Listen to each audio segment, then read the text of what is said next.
tudo. Isso. Hoje em dia está impossível andar nas ruas e se sentir seguro. É hora de fazermos algo diferente. Vamos unir condomínios, comércios e residências em uma solução inovadora de segurança. Conheça a CoSecurity e tenha as ruas de volta para você por um valor acessível. Junte-se à maior rede de vigilância urbana de São Paulo e aproveite o desconto promocional. Colabore, compartilhe. CoSecurity. www.segurançacolaborativa.com.br. Ligue 11 3393 1742. CoSecurity é HNA. Você confia. Saudações, amigos do canal Segurança Estratégica. Com oferecimento da startup CoSecurity, apresentamos o 37º programa da série CoSecurity Segurança Colaborativa. Nosso objetivo é debater ideias e trocar experiências e cases de sucesso na jornada de colaboração e exercício da cidadania em prol da segurança e do bem comum. Nosso tema de hoje: seu condomínio teve a conta bloqueada? E a falta de registro da convenção? Como é que ficou isso? Por que isso aconteceu? O que o Banco Central arrumou para você? O que seu banco te criou de problema? E a gente vai falar sobre esse assunto com uma especialista, uma síndica profissional, Carolina Perger de Peron, advogada sócia proprietária do escritório Perger e de Peron. Como eu já disse, síndica profissional. Pós-graduada em Direito Empresarial pela Fundação Getúlio Vargas e Direito Processual Civil pela PUC, responsável pelo Departamento Jurídico de Condomínios em São Paulo.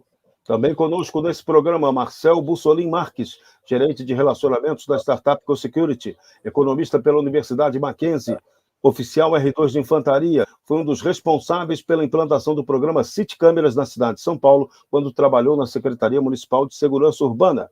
E também conosco, Alexandro Oliveira, um dos maiores craques executivo de venda da CoSecurity. Ele que vai dar a dica de como você pode ter a sua rua de volta para você.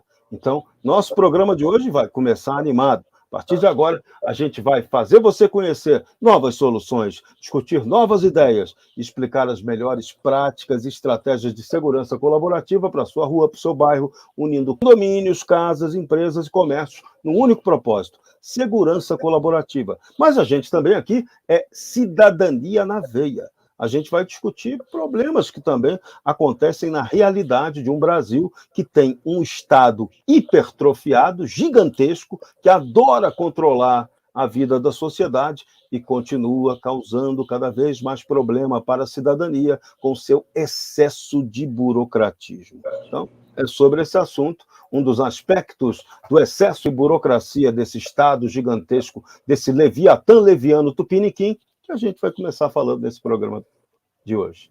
Carolina, boa noite para você.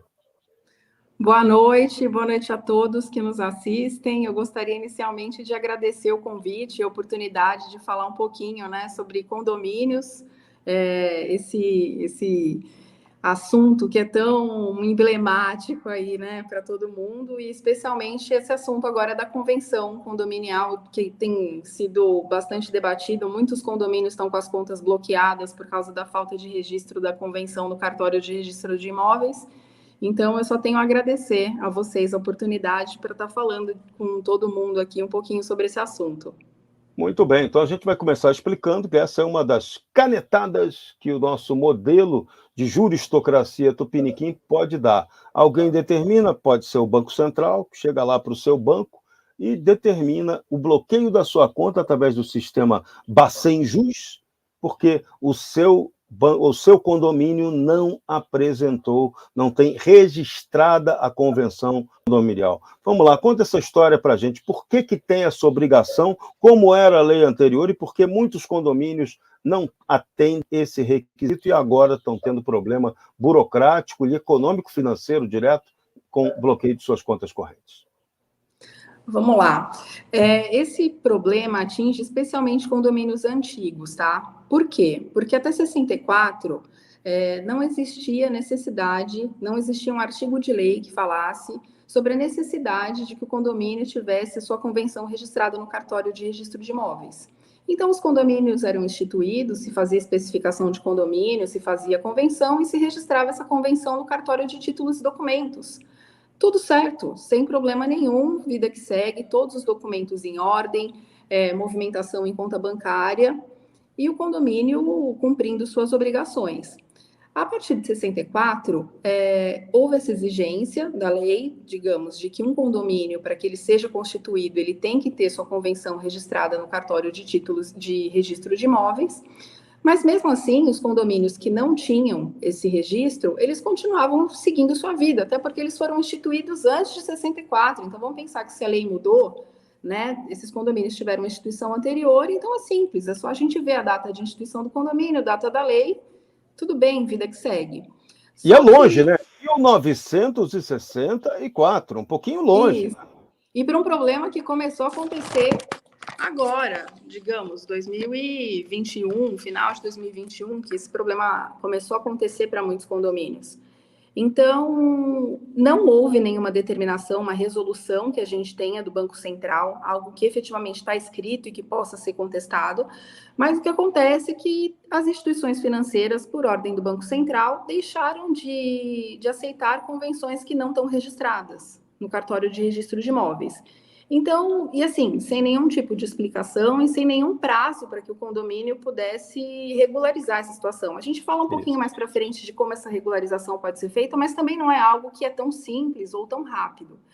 Mas, no geral, você está com a sua movimentação, fazendo sua movimentação, quando um dia a administradora de condomínio entra lá para fazer um pagamento de contas e simplesmente não consegue, entra em contato com o banco e fala, mas por que eu não estou conseguindo movimentar minha conta? Não, a sua conta está suspensa pela falta do registro da convenção no cartório de registro de imóveis. Fala, peraí, mas eu não fui notificado com antecedência de que isso aconteceria. Então, me dá um prazo. E, assim, é incrível que as instituições financeiras, eu já cheguei a mandar notificações para algumas delas, e eles sequer respondem. A resposta é, estamos cumprindo o que a legislação determina, ou simplesmente, assim, prazo não concedem, ou simplesmente nem nos retornam. Olha, isso é um fato até bastante grave, hein? Isso não está tendo nem repercussão aí na mídia, que deveria ter, um assunto sério. Imagina quantos condomínios devem estar passando por esse perrengue aí, quanto síndico, quanto administradora de imóvel que está tendo problema de pagamento, né? E entrando até numa ilegalidade, quase uma ilegalidade, né? Como é que você vai pagar a conta? Aí você passa a usar, em vez de usar a conta do condomínio, que seria o correto, você passa a dar o drible usando conta da administradora. E a prestação de conta, como é que fica? Prejudica, né? Exatamente, porque para a gente ter uma prestação de contas transparente dentro de um condomínio, isso eu estou falando para os síndicos, até como síndica profissional, mas independente disso, se não fosse só na questão da sindicância, né? Como a gente também presta assessoria para condomínios, para administradoras, para você ter uma gestão eficiente, você coloca na pasta de prestação de contas o extrato da conta do condomínio, onde tem as entradas e saídas. A partir do momento que você começa a ter que utilizar a conta da administradora para fazer o pagamento de contas, porque assim, aí a sua conta está bloqueada. Né, dá um desespero. Todos os recursos do condomínio estão lá naquela conta. Então, com muita insistência, o banco te faz o favor, muitas vezes, de pegar todo aquele saldo que você tem aplicado e te deixar fazer uma operação. Então, você tira todo aquele saldo aplicado e transfere para uma outra conta bancária. Tudo bem, você vai conseguir pagar suas contas, mas geralmente a conta que se utiliza é a da administradora, né? Não vai ser a conta do pessoal do síndico, digamos assim. Acho que nem seria bom para um síndico assumir essa responsabilidade. Claro, tudo errado, A gente acaba passando esse encargo para a administradora. Mas como você faz depois para ter uma prestação de contas eficiente? Ninguém está duvidando aqui da boa gestão da administradora, mas a administradora não vai pegar o extrato de conta corrente dela com movimentações financeiras dela interna e vai juntar numa pasta de prestação de contas, para que o condomínio veja que está sendo bem administrado. Então, assim, o banco cria um problema e o condomínio e o síndico fica com outro problema também aí com relação à gestão, porque a partir daí ele mesmo não tem mais como demonstrar, né, aquelas entradas e saídas e que efetivamente o dinheiro dos condôminos está sendo bem gerido. Quando é que você começou a perceber esse problema, essa burocratice que atrapalhou a gestão dos condomínios? Olha, essa exigência dos bancos, ela começou mais ou menos a partir do meio de 2021. Então, assim, o que acontecia? Ou alguns condomínios tiveram simplesmente a conta bloqueada, ou geralmente a partir de agosto para frente, a gente tem alguns condomínios já com eleição de síndico. Então, era feita eleição de síndico, e aí o que você normalmente faz? registra a ata da assembleia e manda essa ata de assembleia para o banco, para que o banco agora saiba quem é o responsável, né, por aquele condomínio, quem pode assinar, enfim. E aí o banco acaba sempre pedindo todos os outros documentos. E aí, quando a gente envia os documentos, ata de eleição e convenção, aí nesse momento a conta é bloqueada. Os novos documentos, na verdade, velhos documentos que eram aceitos até a semana passada, eles deixam de ser aceitos pela instituição financeira e a sua conta está suspensa. E sem nenhuma maior explicação, né? Não veio nenhuma regulamentação específica do Banco Central e nem o regramento do próprio banco com transparência para te avisar. A partir da data tal, você vai ter que apresentar esse documento. Nada, não teve nada disso previamente, né? Nada. E a gente não está falando de uma instituição financeira, a gente está falando de todas as instituições financeiras. Então, ainda que você esteja com a conta bloqueada em um banco, você tenta levar seus documentos e abrir conta em outra instituição financeira, eles simplesmente negam seu pedido sem maiores explicações. Então, você também não tem aí... Então, o único documento, digamos, legal que o condomínio teria são alguns e-mails dizendo que a convenção não está registrada e não está sendo aceita no cartório de registro de imóveis. Mas você não tem aí. Se você tenta levar a sua conta para uma outra instituição, eles negam a abertura, lógico, mas também sem nenhuma outra grande explicação, né? Enfim, é uma instituição privada, a gente entende, mas não concorda. Sim. Que eles podem negar a abertura da conta, e aí o condomínio acaba ficando de mãos atadas. Ou atualiza essa convenção e leva a registro no cartório de registro de imóveis, ou passa a gerir os recursos na conta da administradora. Bom, então, diante da problemática, vamos tentar vir com a solucionática. Qual é o procedimento para a gente fazer essa regularização? Para você colocar a sua convenção do condomínio em dia. Qual é a burocracia interna no condomínio que tem que ser feita? Tá, vamos lá. Eu só vou esclarecer uma coisa agora como advogada, tá? Tem alguns advogados que entendem que o condomínio ele deveria não regularizar essa questão da convenção, que ele deveria discutir judicialmente, dizendo que aquela convenção precisa ser aceita e que a conta do condomínio ela tem que ser desbloqueada. Não que eu não concorde, digamos, com esses colegas, mas até como síndica, eu tenho uma posição um pouco diferente de outros advogados que atuam na área condominial. Porque isso eu até explico, né? Eu tenho um condomínio especificamente com conta bloqueada atualmente, e tenho diversos, não, mas tenho algumas convenções sendo atualizadas no escritório. E o que eu converso com todo mundo, seja com os meus condôminos ou com esses outros condôminos que são de outros condomínios em que a gente atua? Eu acho que a gente tem que gastar dinheiro para efetivamente resolver um problema. Vamos pensar o seguinte, então eu entro com uma ação judicial, você vai ter que gastar dinheiro com honorários advocatícios, vai ter um advogado te patrocinando aí. Então aí você vai ter uma convenção, tudo bem, né, que é uma convenção válida, mas se a gente pensar que é um condomínio que tem uma convenção anterior a 64, é uma convenção já desatualizada, que com certeza muita coisa que está ali naquela convenção os condôminos não estão utilizando hoje em dia. Então, assim, o que é melhor? A gente gastar dinheiro contratando um advogado para que aquela convenção anterior a 64 seja aceita, ou a gente, então, gasta dinheiro para atualizar essa convenção, fica com uma convenção nova, cumpre os requisitos do banco, ninguém está dizendo que a gente concorda com o que o banco está dizendo. Mas se eu tenho que gastar dinheiro de qualquer jeito, se eu tenho que passar por todo esse processo, então eu prefiro passar por esse processo e, no final das contas, ter uma convenção atualizada. Então, a minha posição vai ser sempre não ir ao litígio, vai ser sempre atualizar essa convenção.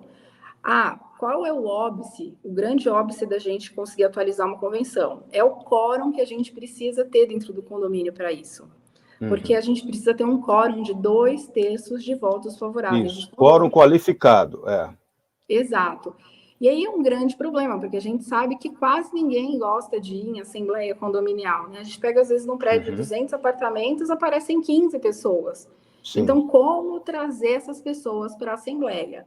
Então, acho que o grande problema aí é o quórum, efetivamente. Mas que, enfim, a gente tem que envolver os condôminos nesse problema, porque é um benefício, a gente ter uma conta bancária em nome do condomínio e uma boa prestação de contas, digamos, clara, é uma coisa que interessa a todos. Então, a gente precisa envolver os condôminos, explicar a importância para que eles participem.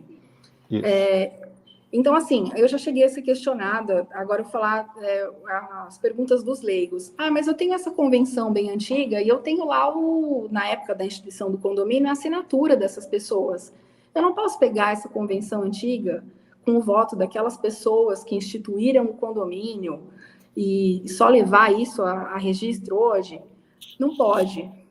Porque o cartório de registro de imóveis, primeiro, ele não aceita as convenções que não estão atualizadas de acordo com o que estipula o novo Código Civil. Isso já é um dos requisitos. De cara, né? De cara. E as convenções antigas, e hoje existem requisitos que uma convenção precisa ter. Então, a gente tem que falar necessariamente de fundo de reserva, a gente tem que falar de seguro, a gente tem que ter um regimento interno obrigatoriamente. E são coisas que em convenções antigas, às vezes não são ditas. Então, o cartório não aceita simplesmente o registro daquela convenção. Então, a gente precisa atualizar essa convenção, passar por uma assembleia, ter o voto favorável de 2/3 dos condôminos para levar essa convenção a registro. Esse eu acredito que seja o grande óbice que a gente tenha hoje em regularizar uma convenção. Sim. Agora vamos lá, em termos bastante práticos. Quanto que custa, em média, você fazer esse documento, que é o novo documento com tudo atualizado para apresentar ao cartório? Qual é o custo que o cartório, que a burocracia tupiniquim maravilhosa te cobra? Olha, você vai ter o custo com os honorários de advogado e, assim, normal. O maior custo, na verdade, com o cartório, porque ele exige que as assinaturas dos votos favoráveis, elas tenham reconhecimento de firma. Então, o custo, ele não chega a ser muito alto, mas, assim, é um grande trabalho para o síndico ou para quem estiver assessorando, porque vamos falar aí no condomínio de 200 unidades, a gente conseguir 3/4 de votos e ter que reconhecer firma de todas essas assinaturas. Então, você tem que rodar os cartórios de São Paulo, tem que até gastar, assim, um pouco de dinheiro. Vou falar que Uma dúvida, caro. se a pessoa tiver assinatura digital, ela vale como firma reconhecida ou não? Não, não vale.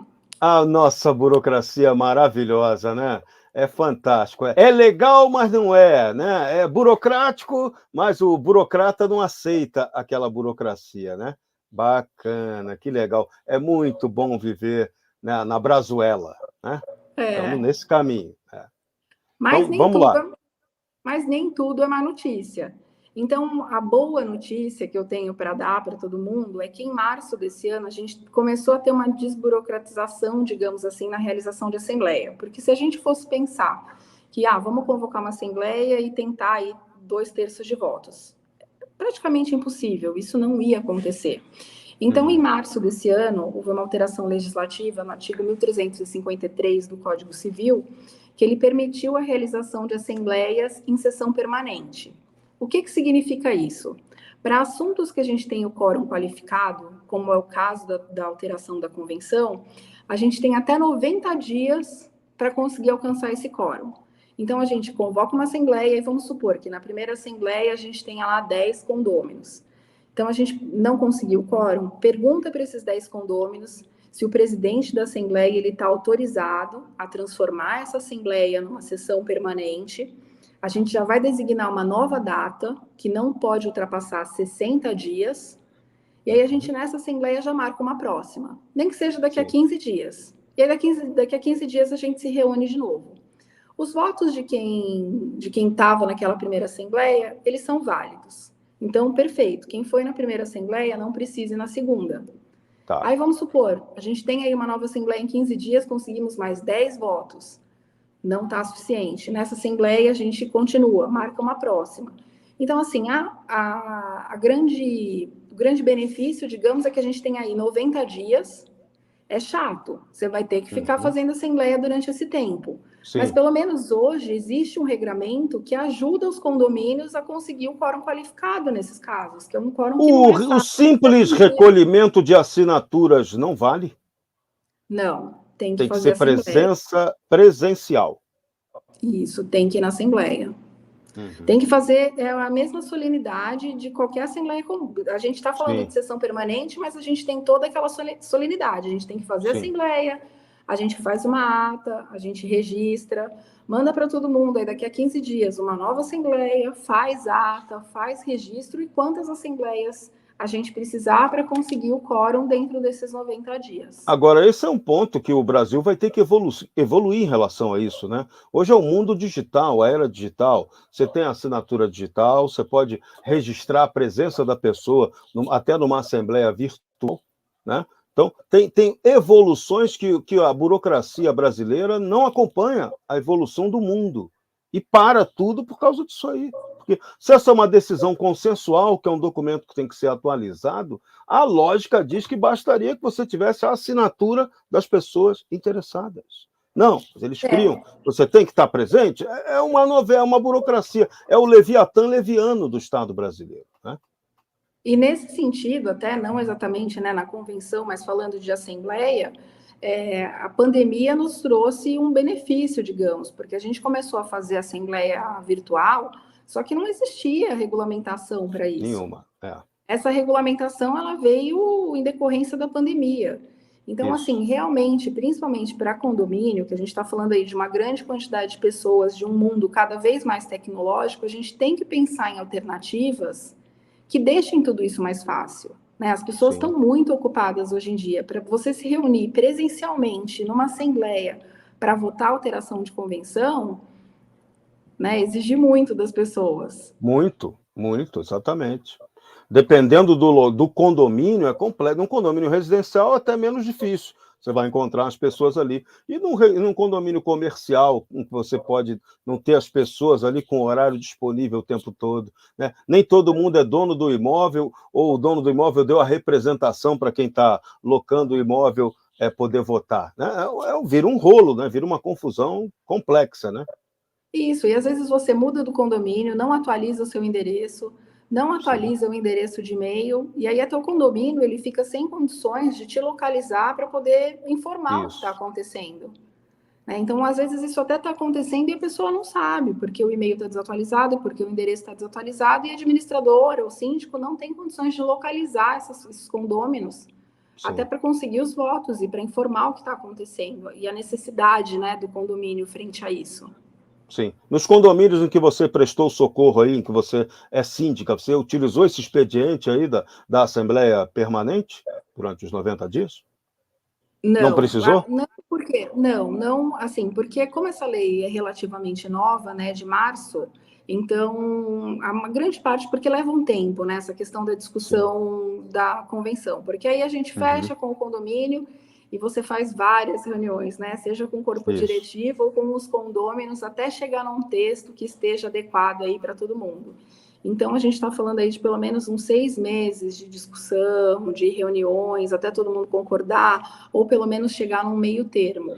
Então, eu tenho condomínios hoje com assembleia em sessão permanente aberta. Mais aberta. Os outros condomínios eu já consegui, eu já tive condomínios que a gente fez o trabalho de atualização da convenção e não conseguiu o quórum de votação. Olha só, então é um negócio complexo, né? Mas então você utilizou esse expediente da mobilização, né? Você conseguiu mobilizar e fazer. Mobilização, isso. Da gente qual é o tempo que demorou, mais ou menos? Qual a sua experiência de demora desse prazo para conseguir refazer essa convenção? É igual a discussão de Assembleia Constituinte, vamos falar assim, né? Demorou muito? Quanto tempo, em média, você demorou, você conseguiu demandar? A parte do registro em si, no cartório, ela não é demorada. O que demora mesmo é a gente conseguir que os condôminos entrem em um consenso sobre os artigos que estão sendo alterados. Assim, acredite ou não, eu já peguei convenções que falavam que as cotas de condomínio tinham que ser pagas de 3 em 3 meses.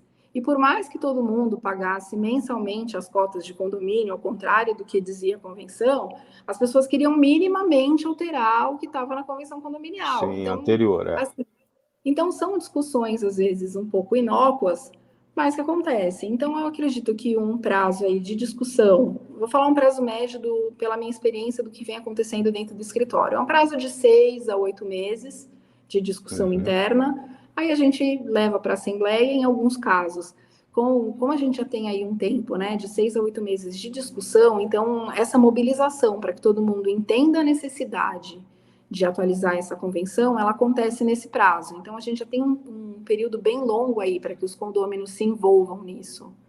E aí, depois, a gente consegue o quórum, aí no cartório, digamos que é relativamente simples. A gente está falando aí de, no máximo, 2 meses para que a convenção esteja registrada. Às vezes tem uma exigência ou outra do cartório, mas cumprindo tudo isso rápido, a gente não tem maiores problemas. E como eu te perguntei, o custo, quanto é o custo cartório? É muito alto? Não, em torno não é. de quanto, mais ou menos? Em torno de uns R$400. Tá. Pela quantidade de folhas, de páginas, é mais ou menos Isso, isso, né? não é nada muito, digamos que para um condomínio seja absurdo, dispendioso. impagável, né? Tá. Isso, porque a gente divide esse valor aí pelo número de unidades, não chega a ser um valor tão elevado. Então, dá mais trabalho o pessoal ter a firma reconhecida pelo cartório para poder ter tudo validado, né? Isso é que dá mais trabalho, geralmente todo mundo, assim, é difícil que um condomínio não tenha a firma aberta, mas o que dá trabalho é para o síndico ou para a administradora, para quem está fazendo esse trabalho, pegar essa lista de assinaturas, ir no cartório, reconhecer firma de todo mundo, às vezes a assinatura não bate, aí você volta com o condômino. Não está atualizado, a firma não está atualizada por algum motivo, né? Tem essas novelas, né? Pede para assinar novamente. Então, assim, a parte do registro para o cartório fica fácil, porque ele recebe tudo mastigado. O problema está aí para o síndico, né, conseguir o quórum de votação, conseguir envolver todos os condôminos, e depois esse trabalho burocrático de conseguir reconhecer firma de todas as assinaturas. Muito bem. Nosso Edmilson Hort, sempre colaborando com a gente, faz uma pergunta. O condomínio pode ter conta pool?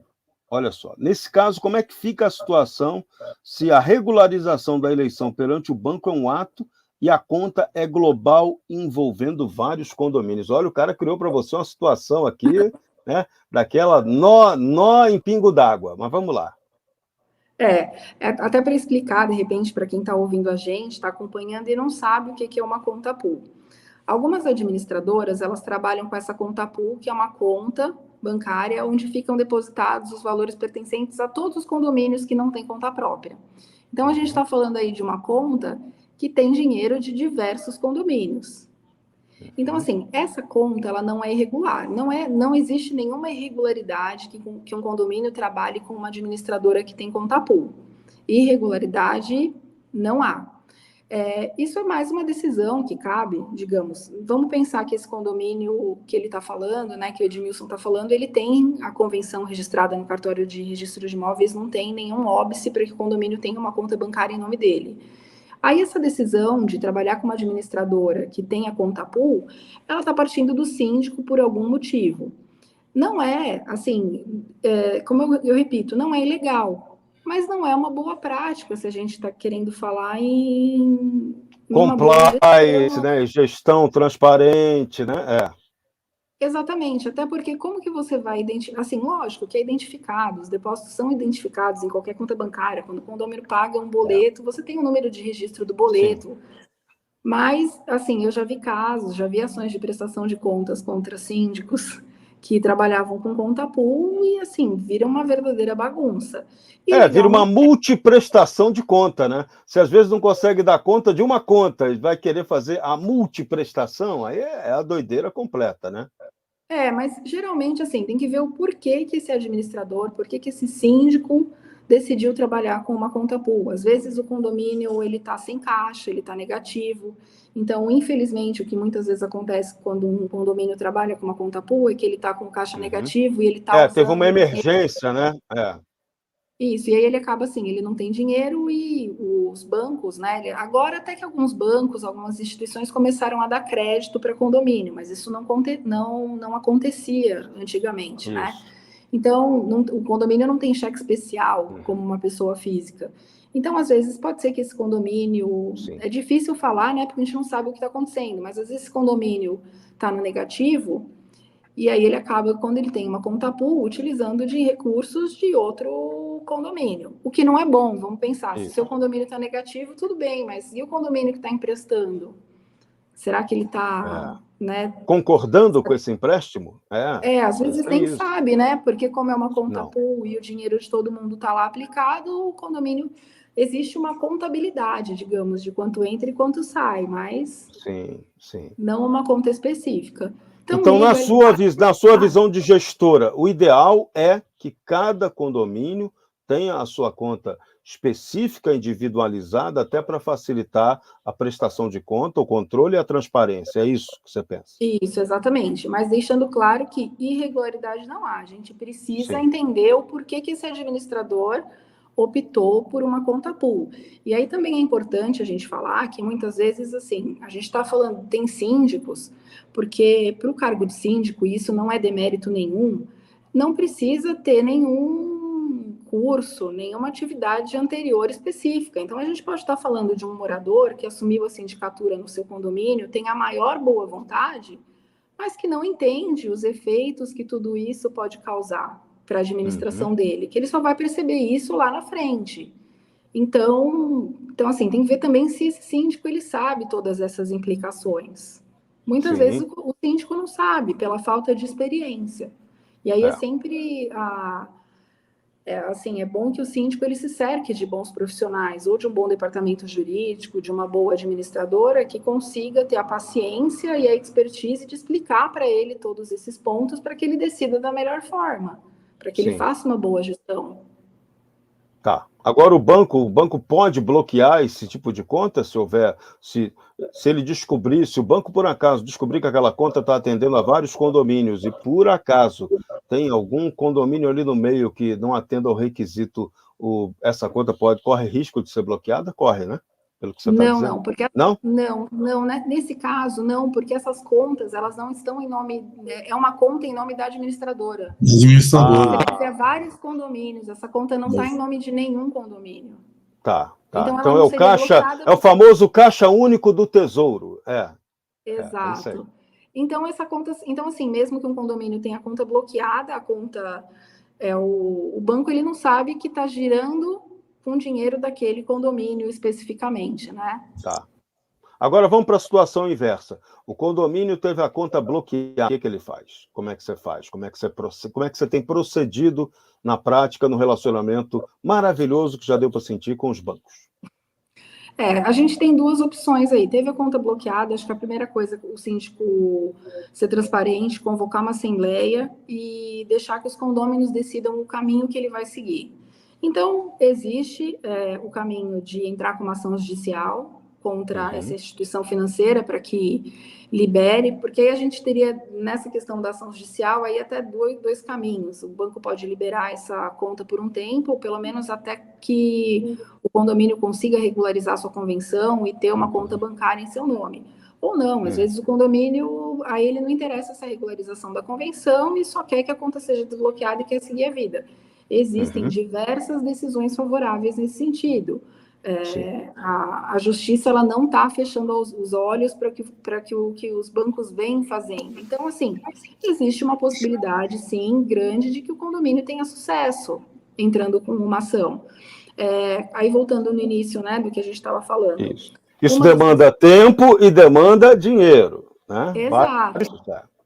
Então, assim, às vezes é um condomínio que não conseguiu os 2/3 para regularizar a convenção. Então, sobra muito pouco para que esse condomínio possa fazer. Então, aí ele está de mãos atadas. Ele precisa ter uma movimentação financeira, né? Precisa receber dos condôminos, precisa fazer pagamentos, não conseguiu regularizar a convenção.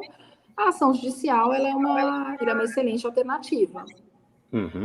E sem ação judicial, qual foi o procedimento que você adotou sem apelar para a ação judicial, que você avaliou que seria melhor seguir o modelo de gestão? Como é que você fez? Qual foi a sua ação? Sem ação judicial, a gente não consegue desbloquear a conta, então o que o condomínio vai conseguir é tirar o dinheiro, tirar essa aplicação, né, o que está lá na conta bancária do condomínio, transferir para uma conta, possivelmente. Talvez não seja uma conta pool, porque algumas administradoras trabalham com conta pool, ou a administradora pode até abrir uma conta em nome dela, mas uma conta específica para aquele condomínio, até dando aí muita transparência para essa gestão, né? Porque aí você vai ter condições de apresentar um extrato de entradas e saídas da conta de condomínio. Então, nesse caso, a alternativa seria tirar todos os recursos da conta bancária, aplicar numa conta da administradora, se possível, uma conta específica para aquele condomínio, até que se resolva a questão da alteração da convenção, né? Alterou a convenção, que leva um tempo aí, não é rápido, a gente está falando aí de pelo menos 1 ano, ainda que se corra, e que o condomínio tenha uma vida, siga com a sua vida e conta bancária como ele tinha antes dessa suspensão da conta aí. Sim. As fintechs financeiras, elas criaram alguma facilidade para abrir conta para os condomínios, por exemplo, empresas de condomínios? Essa é uma dúvida que me veio aqui agora, né? Porque tem muita, a concorrência aumentou demais nesse mercado bancário. Você tem os bancos tradicionais que, com aquele velho pensamento que dane-se você, né, te trata pessimamente, né? Mas na propaganda vendem um mundo maravilhoso. Mas hoje nós temos as fintechs, a possibilidade de contas mais modernas, sem burocracia. Essas fintechs estão atendendo já os condomínios ou não? Ou tem algum Olha, impedimento técnico para não, isso? na verdade, não é que exista um impedimento. O condomínio pode abrir contas. Eu já peguei alguns casos de condomínios um pouco mais, como eu posso dizer, conservadores, que preferiam manter a sua conta em instituições maiores e reconhecidas. Conhecidas, E isso, até com receio do que possa acontecer, enfim, com alguma dessas novas instituições, mas o grande problema aí é que eles não têm todos os produtos que um condomínio às vezes precisa, com relação à emissão de boletos, enfim, e às vezes as taxas não são tão competitivas. A gente tem 2 instituições, para não falar o nome aí, que tem taxas bem competitivas de mercado, então às vezes a gente esbarra em algumas outras, vai numa fintech, não porque a gente não possa abrir, mas porque eles não têm todos os produtos que o condomínio precisa, ou às vezes as taxas não são tão atrativas.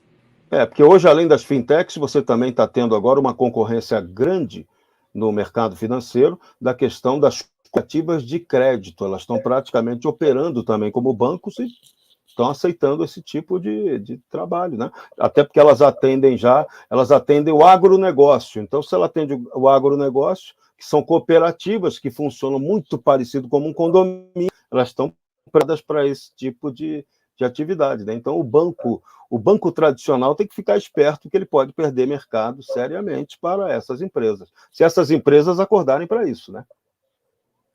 Tanto que Estamos aqui dando a ideia, né? Tanto que alguns bancos já estão começando a abrir crédito para condomínio. Não vou mentir, não tem uma taxa atrativa aí. Às vezes, vamos colocar um exemplo, é um condomínio que está precisando reduzir custo, está querendo mandar os funcionários embora e colocar uma portaria remota. E aí você tem lá você tem um passivo, digamos, que você tem que pagar das rescisões dos funcionários que você está mandando embora. Às vezes o condomínio não tem caixa. Essa reserva, né?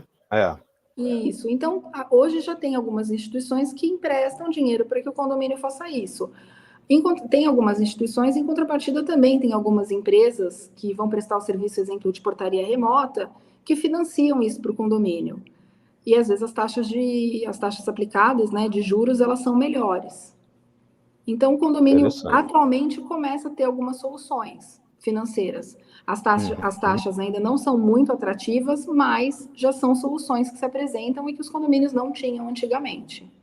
Legal. Você, como síndica profissional, como é que funciona hoje essa operação do condomínio? O que é ideal hoje desse condomínio ter em termos de fundo de reserva na relação com a arrecadação operacional corrente que ele tem todo mês? Como é que é essa formação desse fundo de reserva? Que critérios que você, como gestora, está utilizando para que o condomínio não tenha problema ou esteja preparado, né, para segurar a situação na hora que pesa alguma barra? Não existe, na legislação, não existe nada que fale a quantidade, quanto um condomínio tem que ter de fundo de reserva. Então, a gente geralmente arrecada 5% do valor das cotas condominiais, vai para o fundo. Dizem as boas práticas que o mundo ideal de um condomínio seria que ele tivesse 3 arrecadações condominiais no fundo de reserva. Então, vamos pensar uma arrecadação aí de R$100 mil mês, que a gente tivesse pelo menos R$300 mil no fundo de reserva. Por quê? Porque pelo menos, vamos pensar, como veio a pandemia, que muita gente ficou desempregada, né? aconteceram muito rápido, a inadimplência aumentou muito, então aí o condomínio teria um tempo para se reestruturar. Só que isso é utopia, é mundo irreal, né? O que acontece, infelizmente, nos condomínios é que o fundo de reserva seja super baixo, às vezes corresponde a metade de uma arrecadação, quando tem, né? Quando Porque, tem, enfim, né? quando tem, porque as cotas condominiais, elas, né, a gente acabou de passar pela pandemia, as cotas ficam mais altas. Esse ano a gente teve um aumento muito grande das contas de consumo, das contas de água e luz, subiu muito. Então, quando você pega uma prestação de contas aí de um condomínio, olhando essas contas há 3 anos atrás, você vê a diferença, né, o quanto isso está pesando para o condomínio hoje. Então, o mundo ideal era que se tivesse 3 arrecadações. Mas isso vai depender muito do que está acontecendo na realidade do condomínio. Às vezes tem uma obra emergencial e você usa uma parte de fundo de reserva, uma parte de... Você faz rateio para não pesar tanto para os condôminos. Então, mas assim, acho que uma arrecadação, pelo menos, é bom que se tenha no fundo de reserva. O mundo ideal são 3. Mas Mundo não é o ideal que... são 3, mas é difícil, né? Haja sobrar dinheiro, né? A gente, na nossa conta pessoal, familiar, não consegue fazer um negócio desse. Imagina uma estrutura até maior de um condomínio, né? Dependendo do tamanho do gasto operacional corrente dele, né? E às vezes até numa assembleia, quando você abre ali a prestação de contas para os condôminos e explica, tem muitos condôminos que não entendem a importância de você ter um fundo de reserva com um valor elevado. Né? Eles acham que é besteira, já que você tem tanto dinheiro em conta, então diminui o condomínio, eu já ouvi condôminos falando, para de arrecadar condomínio durante 2 meses para acabar com o fundo de reserva, a gente volta no terceiro mês. Então também aí acaba, né, tem aquele dilema sempre do administrador que quer ter uma segurança para ter uma boa administração e para ter as contas do condomínio paga contra os interesses do condômino que quer gastar menos. Isso, exatamente.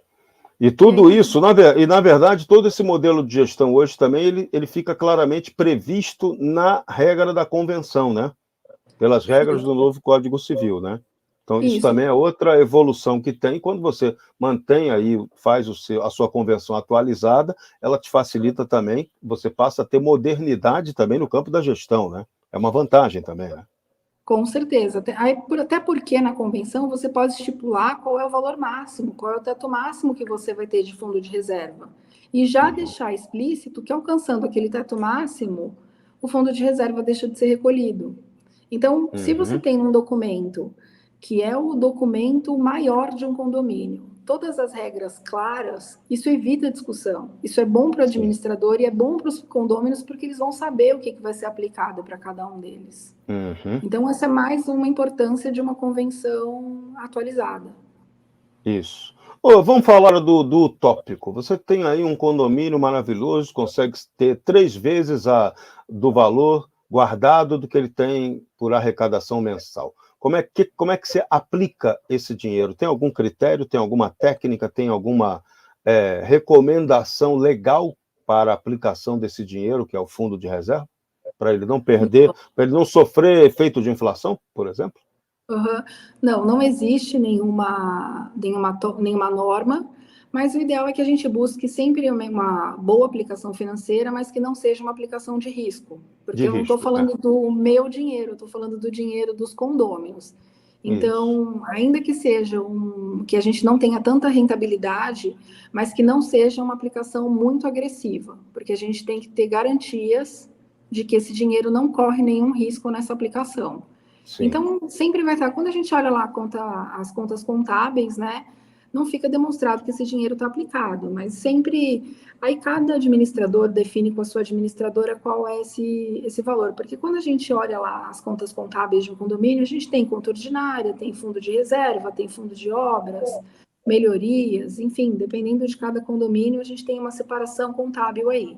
Mas na conta corrente, esse dinheiro fica junto, né? Não são várias contas para cada uma dessas finalidades. Então, o ideal é que o síndico ele converse com a administradora sobre um valor. Então, olha, acima de 50 mil reais eu quero que você deixe na minha conta corrente para o pagamento de contas, para o giro. Acima de 50 mil reais é o valor que vai ficar aplicado.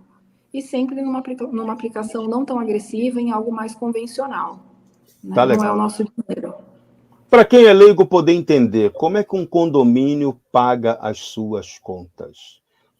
Hoje ninguém mais usa cheque, condomínio tem cartão de débito, como é que usa Pix? Como é que está funcionando esse mecanismo de um pagamento de uma conta num condomínio? Tá. Cada condomínio escolhe a forma como vai fazer, tá? Não tem uma regra específica. Por mais que você tenha falado, condomínio não tem cheque? Tem cheque. Às vezes, alguns condomínios antigos, as pessoas ainda utilizam cheque, aí você conta com a assinatura do síndico, às vezes assinar um conselheiro junto toda vez que o condomínio vai fazer um cheque. Mas eu acho que uma boa administração, até para que o síndico se resguarde, deixa que o pagamento das contas seja feito pela administradora. Não Tá. faça. Ela só presta a conta a você, não é isso? Ele diz o A que pagou. a administradora, no geral, ela vai te perguntar, antes de pagar qualquer coisa, se está autorizado. Se está autorizado... Ao síndico. O síndico e o síndico com o respaldo do conselho, né? É isso. Isso. Então, assim, você fez essa compra, esse valor é devido? Então, antes de qualquer pagamento, a administradora faz esse questionamento ao síndico, e o síndico autoriza os pagamentos, isso da melhor forma, sempre por e-mail. Vamos deixar isso registrado. Tem um histórico de tudo, com orçamentos, de tudo que foi contratado, de tudo que foi autorizado, de tudo que foi pago, porque vamos pensar lá na frente. A administradora, por qualquer motivo, fez um pagamento que não estava autorizado pelo síndico, que era indevido, vai ter que restituir. Mas o que eu sempre oriento, o que eu faço nos meus condomínios, o que eu oriento para os condomínios que eu assessoro, é que o síndico, eu particularmente não gosto que os síndicos fiquem com um cartão de crédito do condomínio, por mais que se preste contas.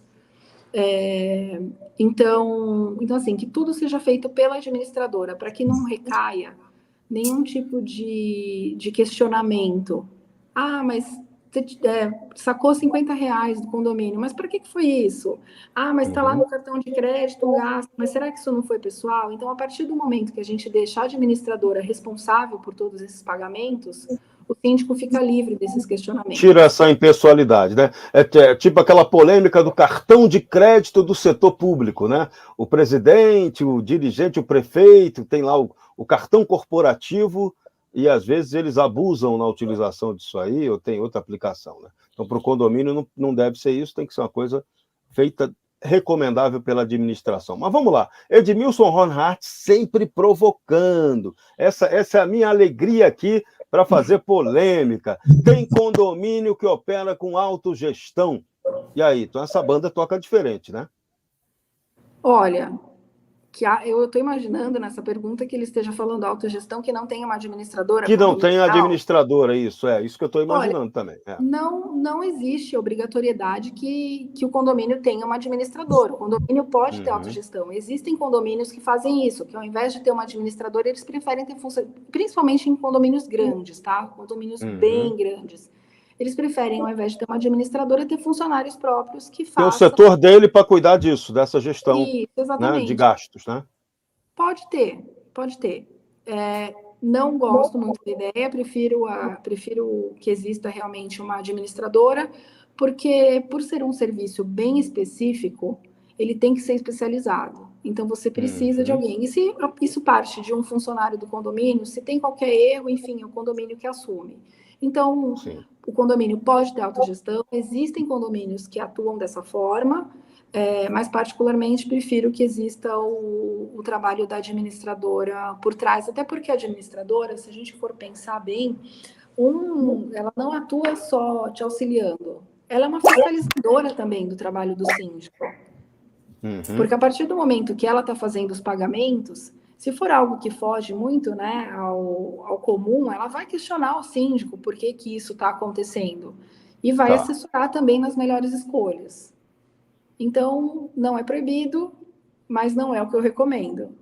Tá. Então tem essas duas possibilidades. O condomínio pode ter uma gestão própria, mas você recomenda que tenha uma administradora que faça esse trabalho, porque ela vai ser também uma espécie de fiscalizadora externa do trabalho, da gestão econômica do condomínio, é isso? Isso. Inclusive, tem algumas administradoras que atualmente... todos os meses, quando vem a pasta de prestação de contas, eles já têm uma auditoria externa que analisa as contas do condomínio, analisa o trabalho do administrador e já vem até auditado. Então, quando você vai para uma assembleia de prestação de contas e você já leva as pastas de condomínio, inclusive auditadas por um auditor que está falando que aquele condomínio está com as contas regulares, isso é excelente para o síndico. Né? Então, legal. Transparente e deixa todos os condôminos confortáveis na hora de votar, aprovando as contas ou não. Então assim, eu acho que o trabalho de uma administradora auxiliando o condomínio ele é sempre muito válido.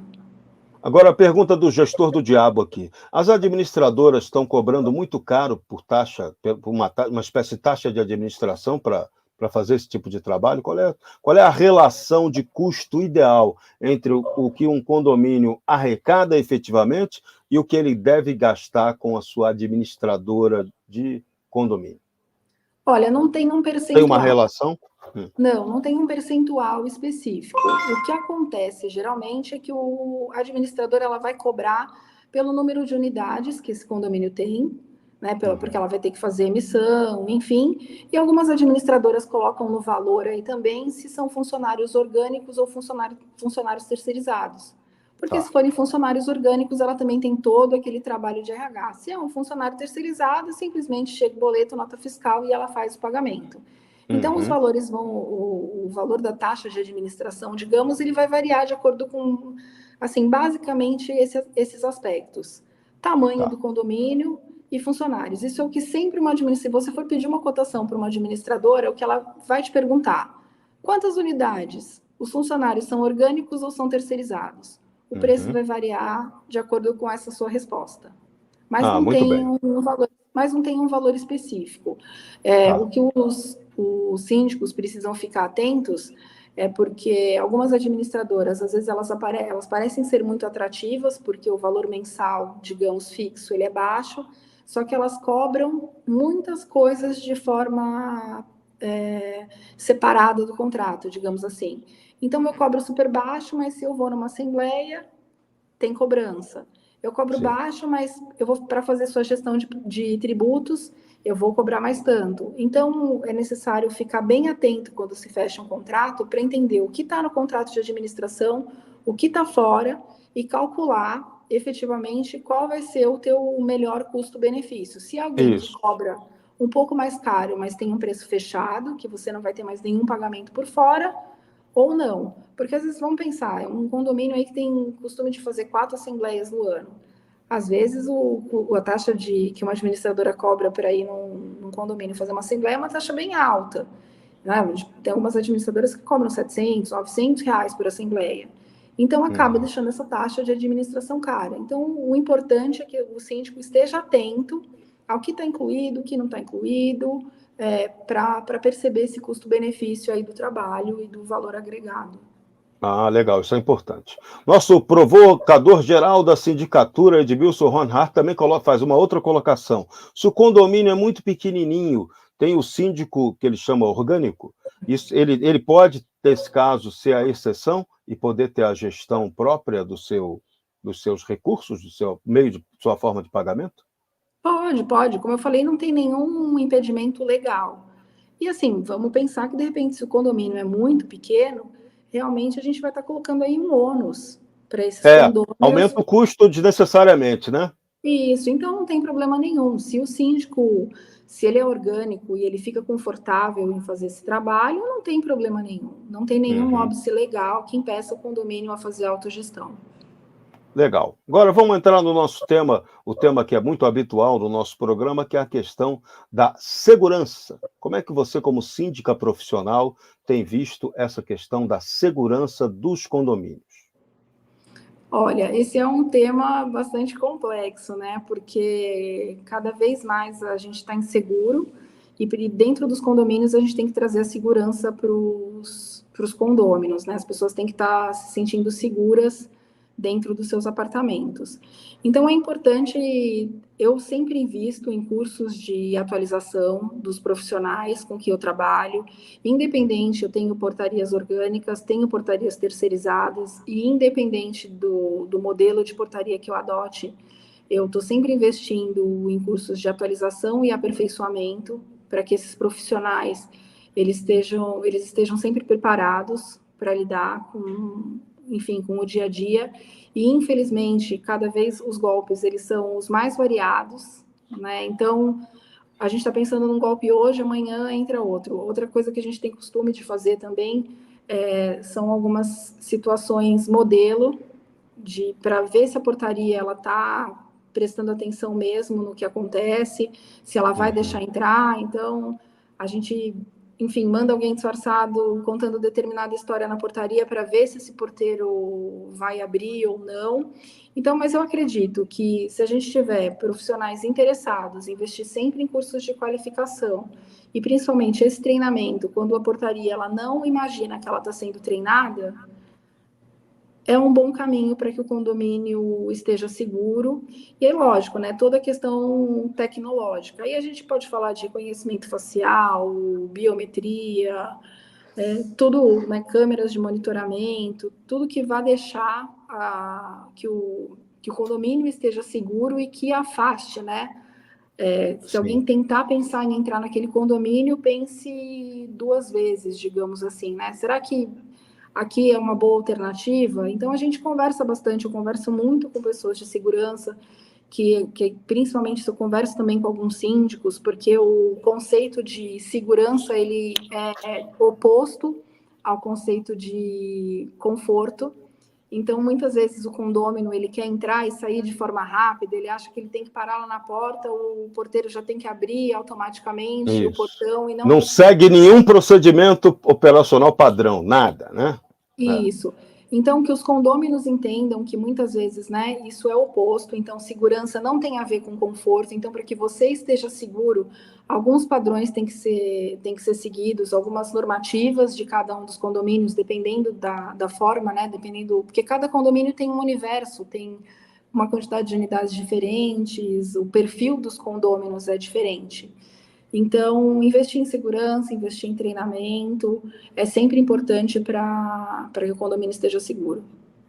Muito bem. Marcel Bussolini Marques, como é que a CoSecurity está entrando aí nesse trabalho de colaboração com os síndicos? Você tem feito aí vários eventos, né, para os síndicos, apresentando o produto CoSecurity, está trazendo de novidade para essa turma?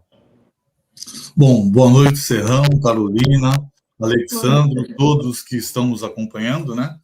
Bom, só fazendo um pequeno complemento, né, do fundo de reservas que a Carolina estava mencionando, e como foi uma área que eu atuei bastante, você tem os CDBs, né, o certificado de depósito bancário, né, com liquidez diária, então você não fica amarrado e qualquer despesa aí imprevista, né, você pode ter os recursos a qualquer momento. Então, só um breve comentário. Dica financeira, o cara não é mole não, hein? Importante. Bacana. Bom, em relação à segurança, né, Carolina, todos esses nossos programas, né, nós sempre mencionamos, né, alguns tipos de ocorrência, né, furtos, roubos, estelionatos, né, muitos estelionatos com cartão de crédito, entregadores, né, moto, com táxi, então nós temos muitos problemas. E hoje, aproveitando, né, sua presença, né, que atua na região ali da Bela Vista, e o Alexandro também, que tem feito um grande trabalho na região, nós temos um caso prático, né, que a nossa produção vai soltar agora, bem elucidativo aí, para a gente ter o entendimento dessa rede colaborativa. Produção, por favor.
militar. Esse ciclista ganhou aí o troféu Karate Kid, né? E as Exatamente. câmeras da Co-Security captaram essa cena assim de esportista, né? O cara é um atleta, Exatamente. né? De Isso, bicicleta derrubou o assaltante. Parabéns. isso. Então, Serrão, está tendo ali, né, um inquérito policial militar, né? Porque esse infrator ele foi alvejado, né, por um disparo de arma de fogo da PM. Então, além desse vídeo, nós temos outras câmeras, né? E enviamos várias imagens lá para a inteligência do 7º Batalhão, para que eles possam ter, compreender aí toda essa ocorrência, né? Essa perseguição e a prisão desse infrator. Então, a Co-Security já se antecipou, já tinha enviado as imagens, né? Mas hoje, novamente, eu entrei em contato com o major, lá, o comandante interino do batalhão, falando que está tudo protocolado, tudo certinho, e estamos à disposição se precisar de mais alguma informação. Então, Então, isso esse é aí o é trabalho. segurança colaborativa na prática, né? Exatamente, Serrão. Isso que ajuda muito, né? Porque às vezes ali o PM pode estar até com a body cam ali no corpo, mas Sim. nessa correria toda ali, né? E precisa correr, arma e body cam, quer dizer, é uma situação, né, que a gente procurou ajudar a PM e estamos aí sempre à disposição de todos, né? Dos síndicos, da Polícia Militar, Polícia Civil, né? Para investigação, fazendo esse trabalho de excelência. Legal, e a Co-Security ajuda nesse caso aí para que tenha a visão, a autoridade tenha a visão do conjunto do que aconteceu, né? Você compreende melhor a cena. Você vê aquele bandido caindo, como é que ele caiu? Não, você descobriu, a câmera mostrou que foi alguém da bicicleta que atingiu o cara, não foi nem o PM, né? Que o atingiu naquele momento. Então, a Isso. leitura do vídeo, que quem está avaliando a cena por questão de segurança tem a certeza do que realmente aconteceu. Muito mais fácil. Isso. E, inclusive, tinham mais 2 elementos antes reunidos, né? Que nós também fornecemos as imagens. Então, ali você pega um momento isolado, uma pessoa, mas eles nunca atuam individualmente, sozinhos, né? Sempre tem uma cobertura. Então, por Sim. isso que a gente pede todo cuidado, né? Às vezes a pessoa naquele impulso de reagir, mas sempre tem alguém ali para dar uma cobertura para o infrator. Então, é muito arriscado. Tem sido comum isso, realmente. Bom, parabéns, mais um trabalho, mais uma missão bem sucedida do serviço da Co-Security. Carolina, você tem usado aí a Co-Security? Você já usa a Co-Security, conhece? Tenho, e até nessa contribuição nesse vídeo, acredito que você não conheça, mas o Alessandro, ele está rindo, ele conhece. Isso aconteceu, as câmeras, na verdade, da Co-Security, elas pegaram por um outro condomínio que é na frente, mas o meu condomínio aparece nessas imagens, um dos meus Olha condomínios, só. Isso. do outro lado da rua. Então, isso aconteceu num domingo de manhã, praticamente na frente de um dos meus condomínios. Caramba, não é fácil, hein? Alexandro, você que é a fera das vendas da Co-Security, quem quiser ter esse sistema, como é que faz para contratar? Quanto custa? Sempre a pergunta que todo mundo faz. How much? Venda esse mistério aí. Boa noite, Serrão. Boa noite, doutora Carolina, Marcel e a todos que nos acompanham. É muito legal, né? De repente você vê um vídeo desse e vê o desespero das pessoas em querer colaborar, porque já estão cansados. Provavelmente esse rapaz entregador ele já deve ter sido parado pela polícia e sendo comparado com um bandido, né? Sofrido algum assalto, alguma coisa nesse sentido. Sim. E hoje, como nós estamos falando a respeito de todo esse dinheirama do condomínio, né, que às vezes dá um desespero.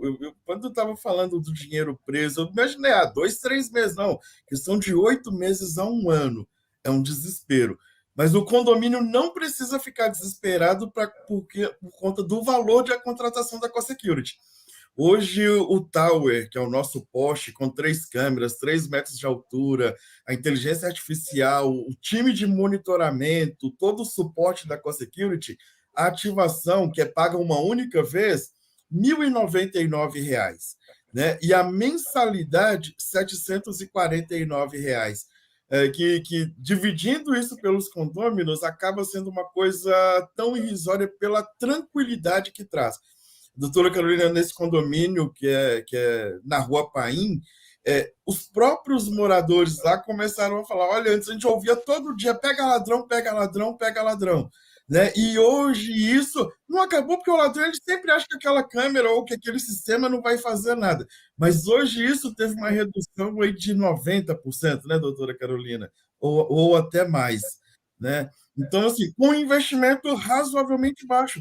Porque se a região do condomínio ela é muito assaltada, a primeira coisa que tem reajuste é seguro do automóvel. Depois, o seguro do próprio imóvel. E aí que vem a coisa principal, que é a desvalorização do imóvel. Né? Então, às vezes, por conta de uma fração tão pequena, você perde tanto. Então, a CoSecurity está aí para ajudar, para trazer as ruas de volta para as pessoas de bem, para você esperar um carro de aplicativo com mais tranquilidade, para você passear com o teu pet com mais tranquilidade, para você ir na padaria e no mercado com mais tranquilidade. Eu recebi hoje uma ligação de uma síndica de Higienópolis, e que ela me falou, ela me relatou, nós temos uma reunião amanhã, ela me relatou, olha, os moradores do condomínio já não estão mais recebendo os seus visitantes. Por quê? Eles deixam um carro aqui, é roubado. Eles chegam para o condomínio, é assaltado. Então, assim, é isso que a CoSecurity quer fazer, espantar a bandidagem da região, né, com a ajuda de todos nós. Excelente. Marcel Bussolin Marques, vamos aí para o nosso encerramento? Liga o seu microfone, por favor. Opa, Serrão. Agradecimento, né, em nome da CoSecurity para a doutora Carolina, né? Muito importante aí as dicas, né? Esse comentário, Bacen Jude, os bloqueios de conta aí, né? Então, muito interessante realmente esse assunto.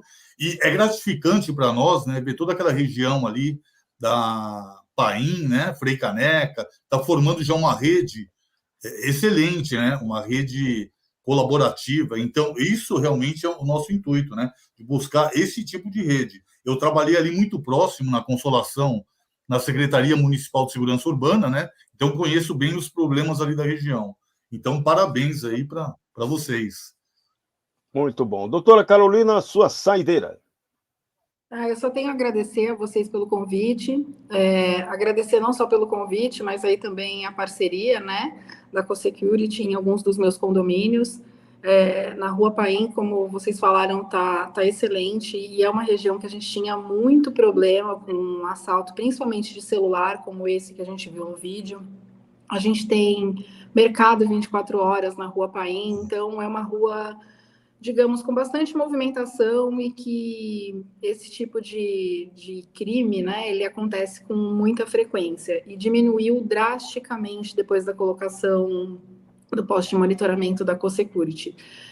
Aí eu falo também, assim, que é uma colaboração dos síndicos aqui da rua, porque eu não fui a única que colocou, a gente começou a ver um movimento aí. Então, um colocou na Frei Caneca, eu fui me informar do que era, coloquei no meu condomínio, outros síndicos entraram em contato comigo, perguntaram, colocaram nos seus condomínios. Então, acho que grande parte desse sucesso, dessa rede colaborativa, ela se dá isso mesmo, essa iniciativa dos síndicos, dessa união da gente de deixar toda a rua, digamos, monitorada. Né? Um trabalho conjunto dos síndicos, de vocês, então eu só tenho a agradecer. Tanto a empresa, que está deixando a nossa rua mais segura, e aí eu posso falar primeiro pela Rua Paim, porque eu acho que aqui a gente está já com um trabalho mais adiantado, mas a gente começou agora um trabalho em Higienópolis também, já instalei em 2 condomínios meus bem próximos, na Rua Piauí, na Rio de Janeiro.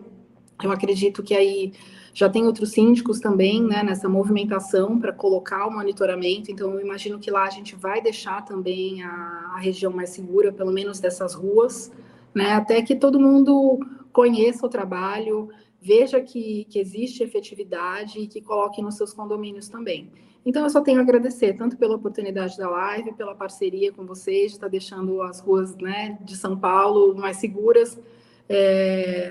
Tenho só a agradecer aí a iniciativa e fico à disposição de vocês sempre que precisarem. Muito bem, isso aí é segurança colaborativa. Participaram desse CoSecurity 37, Carolina Perger de Peron, síndica profissional, Marcel Bussolin Marques e o super vendedor Alexandro Oliveira. A gente vai voltar quarta-feira que vem, sempre às 20h, 20 horas, com o programa CoSecurity Segurança Colaborativa. Não se esqueça, inscreva-se no nosso canal, deixe o seu like e difunda essa ideia da CoSecurity, da segurança colaborativa para todos os seus amigos. A gente vai devolver as ruas para você. Esse é o trabalho de cidadania que é possível de ser feito. A gente volta semana que vem. A todos um grande abraço. Fiquem com Deus. Até lá. Tchau.